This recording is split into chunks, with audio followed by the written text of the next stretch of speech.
Now we'll analyze the effect of this policy by looking at surplus.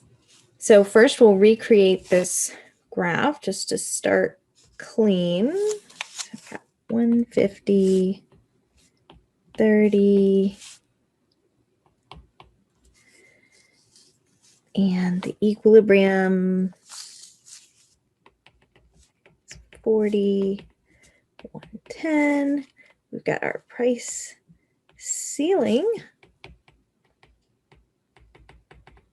at 92, which gives us a quantity supplied of 31 and a quantity demanded of 58. So again, I like to draw a line up at the quantity that's actually exchanged on the market. And in this case in particular, that's going to really help you define your areas of surplus. So our producer surplus, it's the area below the price and above the supply curve. And our consumer surplus, the area below demand and above the price, which you'll notice is a weird shape that we're going to split into a triangle and a rectangle. Okay. So let's back up for a minute and just remember the goal of this policy was the goal of a price ceiling is to benefit consumers. And normally we're worried about low-income consumers being able to afford necessities. Okay. So if we want people to have access to housing and healthcare or food, then this policy might be one that the government considers implementing. But just like with the price floor, there's always some unintended consequence when we have price controls. So we'll see that as we analyze the surplus here. All right. So in this case, if we look at consumer surplus, what is happening? The price is going down. That's good for consumers. So the good is becoming more affordable in that it has a lower price. However, we've also now limited the quantity that's for sale on the market, and the quantity that's exchanged is decreasing. So few people will actually have access to this good after the price control. So it's more affordable, but perhaps less accessible. And that might be counter to our goal, right, of increasing access to necessities. Well, that's one big argument against price controls, is that the group we're trying to help is potentially also hurt by this regulation.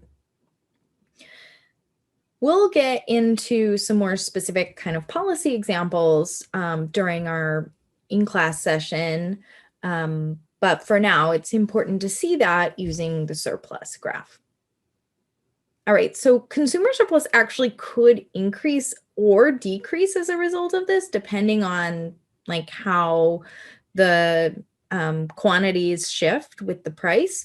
So in this case, we'll have to calculate consumer surplus in order to see if it's increased or decreased as a whole. And in order to do that, we need to find this price here, where the quantity is 31, and that's the quantity along the demand curve. So we can take our demand equation, which is 150 minus Q, and plug in the quantity, 31, and we get a price of 119.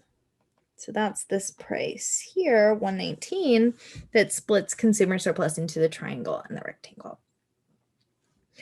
That's how much people would be willing to pay for this quantity on the market. But of course, the price is much lower than that. So for our triangle here, we've got 150 minus 119 times 31 times 1/2. And then we'll add on the rectangle, which is 119, minus 92, again, times 31.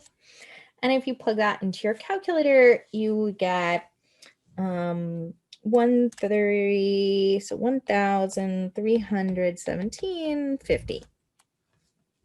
Now we can compare that to consumer surplus before the price control, and you see that it has gone up here. So we could say consumers as a group have more surplus now than they used to.